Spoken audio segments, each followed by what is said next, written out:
বেশ করিয়া দেখিয়া ইন্দ্র কহিল, দ্বারিকাবাবু, এ বাঘ নয় বোধ হয়। তাহার কথাটা শেষ হইতে না হইতে সেই রয়্যাল বেঙ্গল টাইগার দুই হাত জড়ো করিয়া মানুষের গলায় কাঁদিয়া উঠিল। পরিষ্কার বাংলা করিয়া কহিল, না বাবু মশাই না, আমি বাঘ ভাল্লুক নই, ছিনাদ বহুরূপী। আমরা শরৎচন্দ্র চট্টোপাধ্যায়ের শ্রীকান্ত উপন্যাসের প্রথম পর্বে এই শ্রীনাথ বহুরূপীর পরিচয় পাই, যা আমাদের শৈশবের স্মৃতির সঙ্গে বিজড়িত হয়ে আছে। সেই রকমই এক বহুরূপী হরিদার কথা আজ আমরা জানব সুবোধ ঘোষের লেখা বহুরূপী ছোট গল্পের আলোচনার মাধ্যমে। আমরা প্রথমেই জেনে নেব বহুরূপী কাদের বলা হয়। এক কথায় বহু রূপ ধারণ করে যারা, আসলে জীবিকা নির্বাহের জন্য সমাজের এক ধরনের শিল্পদরদী মানুষ যারা মুখে নানা রং মেখে শরীরে বিচিত্র বস্ত্র ধারণ করে মানুষের মনোরঞ্জন করে থাকে, তারাই বহুরূপী। আমরা শরৎচন্দ্র চট্টোপাধ্যায় শ্রীকান্ত ছাড়াও সমরেশ বসু সূচাদের স্বদেশ যাত্রা রচনায় যেমন বহুরূপীদের পরিচয় পাই, তেমনি সুবোধ ঘোষের রচিত বহুরূপী গল্পেও বহুরূপী হরিদার বহুরূপী সত্তার পাশাপাশি তার শিল্পী সত্তার যথার্থ বাস্তবায়ন ঘটাতে দেখি। এরপর আমরা চলে আসব বহুরূপী গল্পের লেখক পরিচিতিতে। এই গল্পের লেখক সুবোধ ঘোষ, যার জন্ম 1909 খ্রিস্টাব্দে। তিনি একজন বিশিষ্ট কথা সাহিত্যিক। বিহারের হাজারিবাগে 1909 সালে তার জন্মগ্রহণ করেন তিনি। আদি নিবাস অধুনা বাংলাদেশের ঢাকা জেলার বিক্রমপুরের বহর গ্রামে। হাজারিবাগের সেন্ট কলম্বাস কলেজের ছাত্র ছিলেন তিনি। বিশিষ্ট দার্শনিক ও গবেষক মহেশ ঘোষের লাইব্রেরিতে পড়াশোনা করতেন। প্রত্নতত্ত্ব, পুরাতত্ত্ব, এমনকি সামরিক বিদ্যায়ও তার যথেষ্ট দক্ষতা ছিল। গত শতকের 40 দশকের প্রায় প্রারম্ভিক কালে বাংলা সাহিত্যের কালপর্বের জীবনশিল্পী সুবোধ ঘোষ অত্যন্ত স্মরণীয় একজন ব্যক্তিত্ব। আদি নিবাস বাংলাদেশের ঢাকা জেলার বিক্রমপুরের বহরগ্রামে তার লেখালেখির কালপর্ব 1940 থেকে 1980 খ্রিস্টাব্দ। বাংলা সাহিত্যের অঙ্গনে একটু বেশি বয়সে যোগদান করেও নিজস্ব মেধা, মনন, চিন্তা, চেতনা আর লব্ধ অভিজ্ঞতার আলোকে সুবোধ ঘোষ তার অসাধারণ রচনা সম্ভারের মাধ্যমে নিজেকে সুপ্রতিষ্ঠিত করেছেন। বাঙালি পাঠক সমাজে সুবোধ ঘোষ একজন প্রাসঙ্গিক লেখক। বিশেষ করে তার অযান্ত্রিক, ফসিলের মতো বাংলা সাহিত্যের যুগান্তকারী গল্প আমাদের মনে দাগ কেটে যায়। ভাষার উপর অনায়াস দক্ষতার প্রমাণ মেলে তার বিভিন্ন স্বাদের গল্পে। মহাভারতের গল্পগুলি বলার জন্যে তিনি যে ভাষা ব্যবহার করেছেন, তার সঙ্গে অযান্ত্রিক বা ফসিলের গল্পে ব্যবহৃত ভাষার কোনো মিল নেই।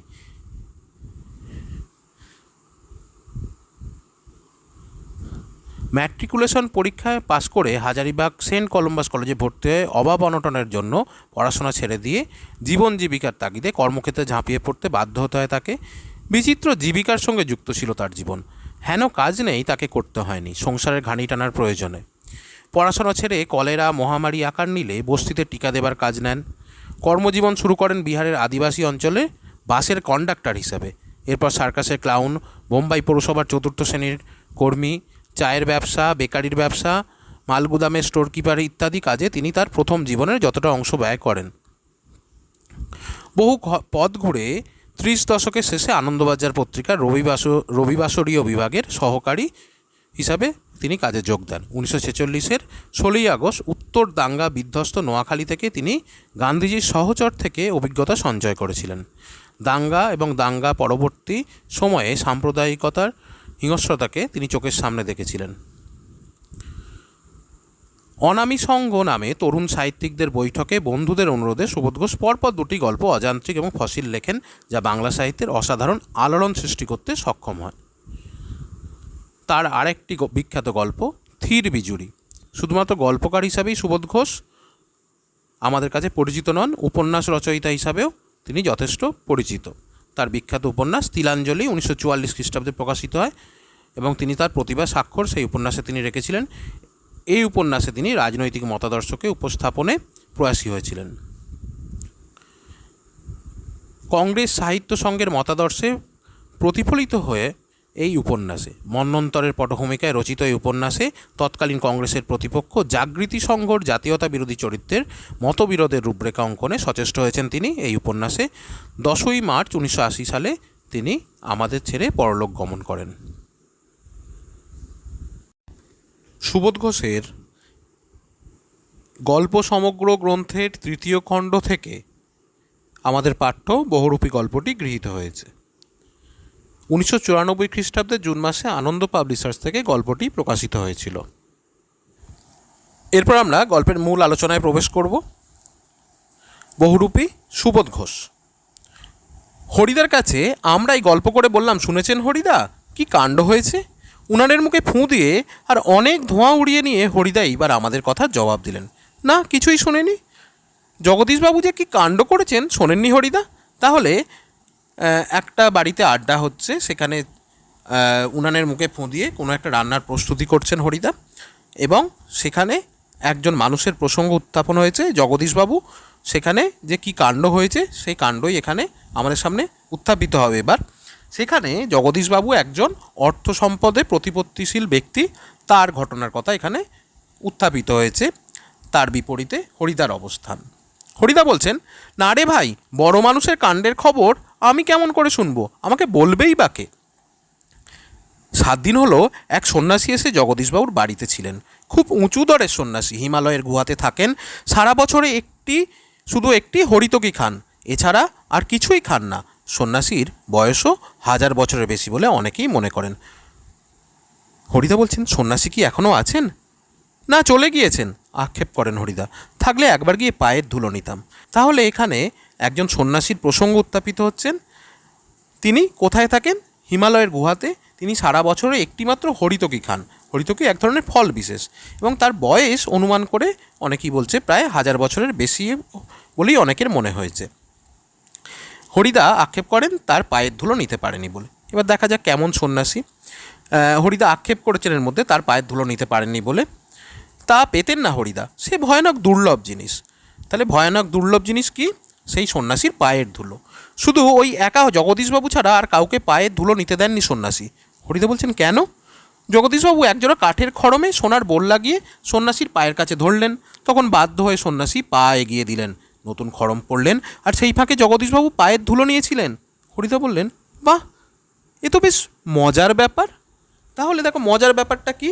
তাহলে এমন একজন সন্ন্যাসী যে সব রকম জাগতিক তার ইচ্ছার বিরুদ্ধে তার অবস্থান হবে, এবং তার বাহ্যিক যে আচরণ এবং যেটুকু কথা তার সম্পর্কে শোনা গেছে, তার বয়স 1000 বছরেরও বেশি, সে বছরে মাত্র একটা হরিতকি খেয়ে থাকে, সে কিন্তু সোনার খড়ম দেখেই সে তার পা বাড়িয়ে দিয়েছিল। তাহলেই এখানে সেই সন্ন্যাসীর যাবতীয় চরিত্র সম্পর্কে আমাদের একটা সন্দেহ এখানে উত্থাপিত হলো। হ্যাঁ, তাছাড়া সন্ন্যাসীকে বিদায় দেবার সময় জগদীশবাবু 100 টাকার একটা নোট জোর করে সন্ন্যাসীর ঝোলার ভেতরে ফেলে দিলেন। সন্ন্যাসী হাসলেন আর চলে গেলেন। গল্প শুনে খুব গম্ভীর হয়ে গেলেন হরিদা। অনেকক্ষণ চুপ করে রইলেন। আমরা কি বলছি বা না বলছি সেদিকে হরিদার যেন কান নেই। হরিদার উনানের আগুন তখন বেশ গনগনে হয়ে জ্বলছে। আমাদের চায়ের জন্য 1 হাঁড়ি ফুটন্ত জল নামিয়ে দিই হরিদা তার ভাতের হাঁড়িটাকে উনানে চড়ালেন। শহরের সবচেয়ে সরু এই গলিটার ভিতরে এই ছোট্ট ঘরটাই হরিদার জীবনের ঘর, আর আমাদের 4 জনের সকাল সন্ধ্যার আড্ডার ঘর। চা, চিনি আর দুধ আমরাই নিয়ে আসি, হরিদা শুধু তার উনানের আগুনের আঁচে জল ফুটিয়ে দেন। খুবই গরিব মানুষ হরিদা, কিন্তু কাজ করতে হরিদার প্রাণের মধ্যে যেন একটা বাধা আছে। ইচ্ছে করলে কোনো অফিসের কাজ কিংবা কোনো দোকানের বিক্রিওয়ালার কাজ পেয়ে যেতে পারেন হরিদা, কিন্তু ওই ধরনের কাজ হরিদার জীবনের পছন্দই নয়। একেবারে ঘড়ির কাঁটার সামনে সময় বেঁধে দিয়ে আর নিয়ম করে নিয়ে রোজই একটা চাকরির কাজ করে যাওয়া হরিদার পক্ষে সম্ভব নয়। হরিদার উনানে হাঁড়িতে অনেক সময় শুধু জল ফোটে, ভাত ফোটে না। এই একঘেয়ে অভাবটাকে সহ্য করতে হরিদার আপত্তি নেই, কিন্তু একঘেয়ে কাজ করতে ভয়ানক আপত্তি। তাহলে এই অংশটায় আমরা হরিদার চরিত্রের বৈশিষ্ট্যের পরিচয় পাই এখানে। হরিদা একজন তাহলে অদ্ভুত ধরনের মানুষ। আধুনিক পৃথিবীর স্বার্থপরতা, কপটতা তাকে স্পর্শ করতে পারেনি। সামান্য বহুরূপীর পেশাকে অবলম্বন করে জীবিকা নির্বাহ করলেও চেতনায় তিনি বহন করেন মনুষ্যত্বের সুমহান এক আদর্শ। হরিদার জীবনে সত্যি একটা নাটকীয় বৈচিত্র্য আছে, আর সেটাই যে হরিদার জীবনের পেশা। হরিদা মাঝে মাঝে বহুরূপী সেজে যেটুকু রোজগার করেন তাতেই তার ভাতের হাঁড়ির দাবি মিটিয়ে দিতে চেষ্টা করেন। মাঝে মধ্যে সত্যিই উপোস করেন হরিদা।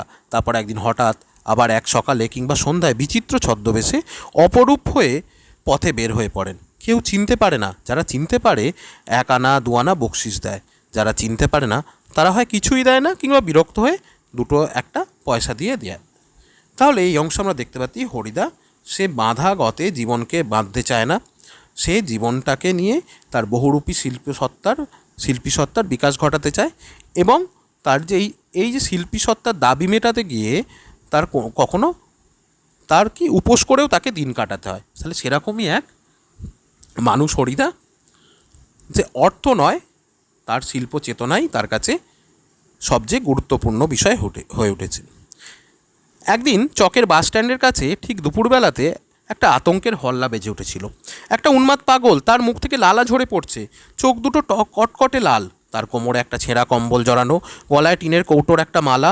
পাগলটা একটা থান ইঁট হাতে তুলে নিয়ে বাসের উপরে বসা যাত্রীদের দিকে তেড়ে যাচ্ছে। চেঁচিয়ে উঠছে যাত্রীরা, দুটো একটা পয়সা ফেলেও দিচ্ছে। একটু পরেই বাসের ড্রাইভার কাশীনাথ ধমক দেয়, খুব হয়েছে হরি, এইবার সরে পড়ো, অন্যদিকে যাও। হ্যাঁ, ওটা কি একটা বহুরূপী? বাসের যাত্রীরা কেউ হাসে, কেউ বা বেশ বিরক্ত হয়, কেউ আবার বেশ বিস্মিত। সত্যিই খুব চমৎকার পাগল সাজতে পেরেছে লোকটা। তাহলে পাগল সেজে সে কী ধরনের আচরণ করেছিল চকের বাস স্ট্যান্ডে, সেটা এখানে উল্লেখিত হলো। হরিদার জীবন এই রকম বহু রূপের খেলা দেখেই একরকম চলে যাচ্ছে। এই শহরের জীবনে মাঝে মাঝে বেশ চমৎকার ঘটনা সৃষ্টি করেন বহুরূপী হরিদা। সন্ধ্যার আলো সবেমাত্র জ্বলেছে, দোকানে দোকানে দোকানে লোকজনের ব্যস্ততার মুখরতাও জমে উঠেছে। হঠাৎ পথের উপর দিয়ে ঘুঙুরের মিষ্টি শব্দ রুমঝুম করে বেজে বেজে চলে যেতে থাকে। এক রূপসী বাইজি প্রায় নাচতে নাচতে চলে যাচ্ছে। শহরে যারা নতুন এসেছে তারা দুই চোখ বড় করে তাকিয়ে থাকে, কিন্তু দোকানদার হেসে ফেলে, হরির কাণ্ড। হ্যাঁ, এটা একটা বহুরূপী নাকি?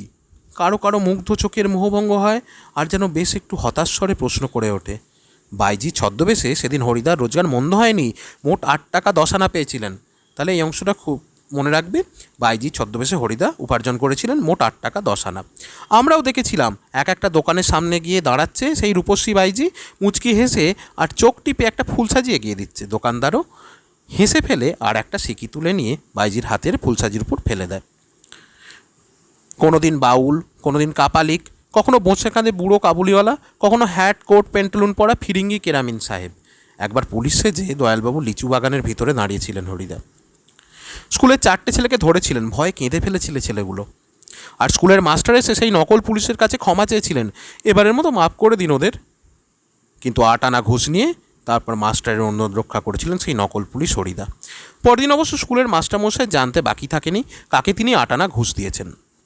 কিন্তু মাস্টারমশাইও একটুও রাগ করেননি, বরং একটু তারিফই করলেন। বাহ, সত্যি খুব চমৎকার পুলিশ সেজেছিল হরি আজ।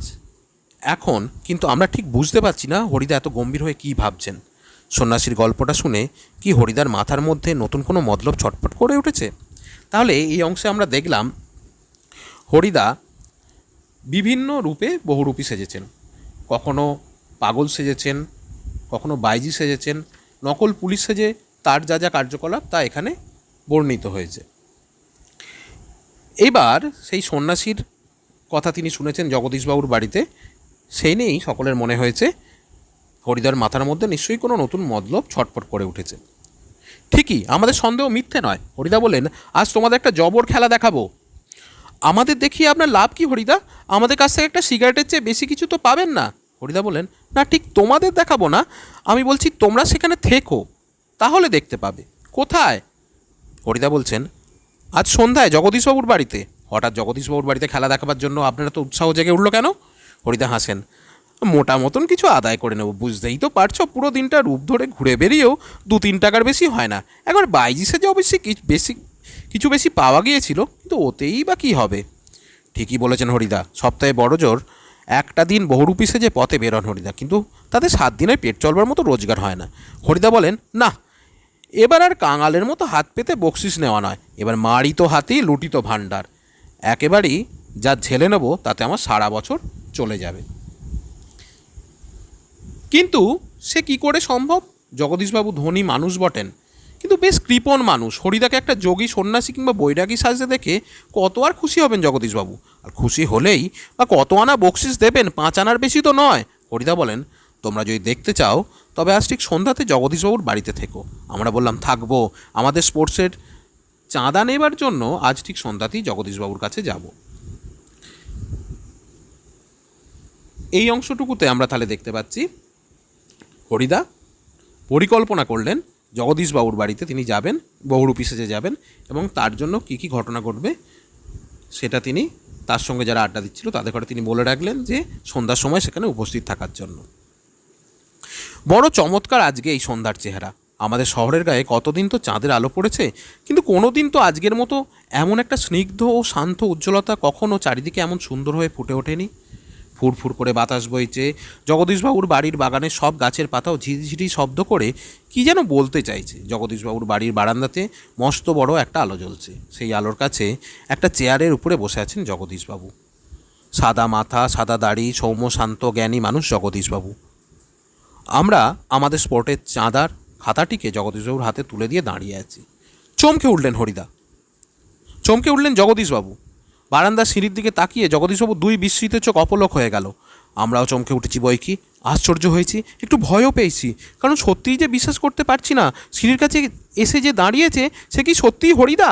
ও চেহারা কি সত্যিই কোনো বহুরূপীর হতে পারে? জটা জুটধারী কোনো সন্ন্যাসী নয়, হাতে কমলডলু নেই, চিমটি নেই, মৃগচর্মের আসনও সঙ্গে নেই, গৈরিক সাজও নেই। আদুর গা, তার উপর একটা ধপধপে সাদা উত্তরীয়, পরনে ছোট বহরের একটি সাদা থান। তাহলে এখানে আমরা দেখতে পাচ্ছি কোনো জটাজুটধারী সন্ন্যাসী নয়, তার কোনো হাতে কমণ্ডলু বা চিমটি কিছুই নেই, মৃগচর্মের আসন নেই, গৈরিক বসন নেই, তার পরনে কী ছিল? একটা সাদা ধপধপে উত্তরীয়, একটা সাদা থান ছিল। মাথায় ফুরফুর করে উঠছে শুকনো সাদা চুল, ধুলো মাখা পা, হাতে একটা ঝোলা, সে ঝোলার ভিতরে শুধু একটা বই, গীতা। গীতা বের করে কী যেন দেখলেন এই আগন্তুক, তারপর নিজের মনেই হাসলেন। তাহলে এখানে হরিদা যে বেশে গিয়েছিল সেই বেশের বর্ণনা এখান থেকে কিন্তু আসে, তোমরা ভালোভাবে এই অংশটা দেখে রাখবে। আগন্তুক এই মানুষটি যেন এই জগতের সীমার ওপার থেকে হেঁটে হেঁটে চলে এসেছেন। শীর্ণ শরীরটাকে প্রায় অশরীরী একটা চেহারা বলে মনে হয়। কি অদ্ভুত, উদান্ত, শান্ত ও উজ্জ্বল একটা দৃষ্টি এই আগন্তুকের চোখ থেকে ঝরে পড়ছে। উঠে দাঁড়ালেন জগদীশবাবু। আসুন। আগন্তুক হাসেন। আপনি কি ভগবানের চেয়েও বড়? জগদীশবাবু কিছু ভেবে বলেন, কেন কেন আপনি এ কথা কেন বলছেন মহারাজ? আমি মহারাজ নই, আমি সৃষ্টির মধ্যে এক কণা ধুলি। কিন্তু আপনি বোধহয় 11 লক্ষ টাকার সম্পত্তির অহংকারে নিজেকে ভগবানের চেয়েও বড় বলে মনে করেন, তাই ওখানেই দাঁড়িয়ে আছেন, নেমে আসতে পারছেন না। সেই মুহূর্তে সিঁড়ি ধরে নেমে আসেন জগদীশবাবু। আমার অপরাধ হয়েছে, আপনি রাগ করবেন না। আগন্তুক আবার হাসেন। আমি বিরাগী, রাগ নামে কোনো রিপু আমার নেই, ছিল একদিন, সেটা পূর্বজন্মের কথা। জগদীশবাবু বলছেন, বলুন এখন আপনাকে কিভাবে সেবা করব? বিরাগী বলেন, ঠান্ডা জল চাই, আর কিছু চাই না। ঠান্ডা জল খেয়ে নিয়ে হাঁপ ছাড়েন বিরাগী। এদিকে ভবতোষ আমার কানের কাছে ফিসফিস করে, না না, হরিদা নয়, হতেই পারে না, অসম্ভব, হরিদার গলার স্বর এরকমেরই নয়। বিরাগী বলেন, পরম সুখ কাকে বলে জানেন? সব সুখের বন্ধন থেকে মুক্ত হয়ে যাওয়া। ভবতোষের কানের কাছে মুখ এগিয়ে দিয়ে অনাদি বলে, শুনছো তো, এসব ভাষা কি হরিদার মুখের ভাষা হতে পারে? জগদীশবাবু ততক্ষণে সিঁড়ির উপরে বসে পড়েছেন। বোধহয় বিরাগীর পা স্পর্শ করবার জন্য তার হাত দুটো ছটপট করতে শুরু করেছে। জগদীশবাবু বলেন, আমার এখানে কয়েকটা দিন থাকুন বিরাগীজি, আপনার কাছে এটা আমার প্রাণের অনুরোধ। 2 হাত জোর করে বিরাগীর মুখের দিকে তাকিয়ে থাকেন জগদীশবাবু। বিরাগী হাসেন। বাইরের খোলা আকাশ থাকতে আর ধরিত্রীর মাটিতে স্থান থাকতে আমি এক বিষয়ীর দালান বাড়ির ঘরে থাকবো কেন বলতে পারেন বিরাগীজি? জগদীশবাবুর গলার স্বরে আবেদন করুণ হয়ে ছলছল করে। বিরাগী বলেন, না, আপনার এখানে জল খেয়েছি, এটা যথেষ্ট। পরমাত্মা আপনার কল্যাণ করুন, কিন্তু আপনার এখানে থাকা আমার পক্ষে সম্ভব নয়। জগদীশবাবু বলেন, তবে অন্তত একটা কিছু আজ্ঞা করুন, যদি আপনাকে কোনো। বিরাগী বলেন, না না, আমি যার কাছে পড়ে আছি তিনি আপনার চেয়ে কিছু কম নয়, কাজেই আপনার কাছে আমার তো কিছু চাইবার দরকার হয় না। তবে কিছু উপদেশ শুনিয়ে যান বিরাগীজি, নইলে আমি শান্তি পাবো না। ধন জন যৌবন কিছুই নয় জগদীশবাবু, ওসব হলো সুন্দর সুন্দর একটি বঞ্চনা। মন প্রাণে সব আকাঙ্ক্ষা নিয়ে শুধু সেই একজনের আপন হতে চেষ্টা করুন, যাকে পেলে এই সৃষ্টির সব ঐশ্বর্য পাওয়া হয়ে যায়। আচ্ছা, আমি চলি। জগদীশবাবু বলেন, আপনি 1 মিনিট থাকুন বিরাগীজি। সিঁড়ির উপরে অচঞ্চল হয়ে 1 মিনিট দাঁড়িয়ে রইলেন বিরাগী। আজকে চাঁদের আলোর চেয়ে স্নিগ্ধ হয়ে এক জ্যোৎস্না যেন বিরাগীর চোখ থেকে ঝরে পড়ছে। ভবতোষ ফিসফিস করে, না না, ওই চোখ কি হরিদার চোখ হতে পারে? অসম্ভব। জগদীশবাবুর হাতে একটা থলি, থলির ভিতরে নোটের তারা। বিরাগীর পায়ের কাছে থলিটাকে রেখে দিয়ে ব্যাকুল স্বরে প্রার্থনা করেন জগদীশবাবু, এই প্রণামী, এই সামান্য 101 টাকা গ্রহণ করে আমাকে শান্তি দান করুন বিরাগীজি।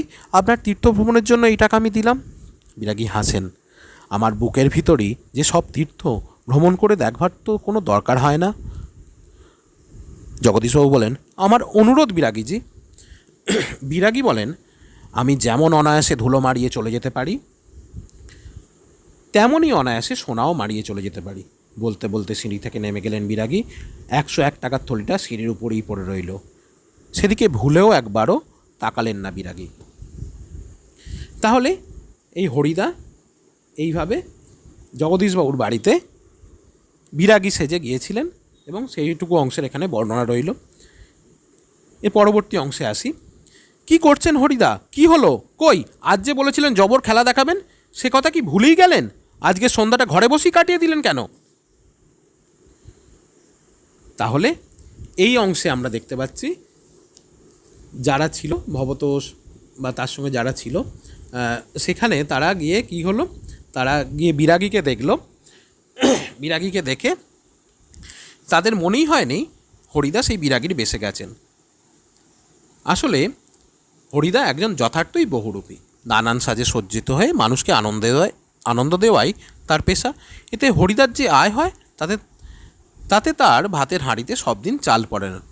তবু তিনি 10টা 5টার মাথা চাকরি করেননি, কারণ চাকরি করলে তার স্বাধীনতা খর্ব হবে। আসলে হরিদা একজন খাঁটি শিল্পী। তিনি যে শিল্পের শিল্পী তা হয়তো আধুনিক নগর সভ্যতার ড্রয়িং রুম বিলাসী বাবুদের চোখের শিল্পের মর্যাদা পাবে না, কিন্তু হরিদা তার পরোয়া করেন না। একজন প্রকৃত শিল্পীর মতোই তিনি নিজের শিল্পী সত্তাকে বিক্রি হয়ে যেতে দেননি। অনবদ্য দক্ষতায় তিনি সেজে ওঠেন নতুন নতুন রূপে। পরিচিত লোকেরাও ধোঁকা খেয়ে যায় তার সাজের কাছে। সন্ধ্যার অন্ধকারে জগদীশবাবুর উঠোনে বিরাগীর ছদ্মবেশে হরিদা যখন হাজির হলেন, তখন হরিদার নিত্যদিনের সঙ্গীরাও তাকে চিনতে ব্যর্থ হয়। কেননা হরিদা শুধু বাইরে নয়, অন্তরেও হয়ে উঠেছিলেন বিরাগী। তাই জগদীশবাবুর দেওয়া 100 টাকার প্রণামী তিনি হেলায় প্রত্যাখ্যান করে দেন। তিনি মনে করেন ও টাকা নিলে তার ঢং নষ্ট হয়ে যাবে। জগদীশবাবুকে তিনি শুধু মুখেই বৈরাগ্যের কথা, গুরু জীবন দর্শনের কথা শোনাননি। প্রকৃতপক্ষে হরিদাকে সত্যিকারের একজন বিরাগীই বলা উচিত। জীবনের প্রতি এমন নিষ্প্রিয় বৈরাগ্য, সত্যের প্রতি এমন একনিষ্ঠ অনুরাগ তো একজন প্রকৃত বিরাগীরই থাকে। তাহলে এইভাবে হরিদা তার চরিত্র, যে চরিত্রে তিনি বহুরূপী সেজে গিয়েছিলেন জগদীশবাবুর কাছে, সেই বিরাগীর সাজ তার শুধুমাত্র বাহ্যিকই নয়, অন্তরেও তিনি সেই বৈরাগ্য সাধনের তিনি মুক্তির সন্ধান করেছেন।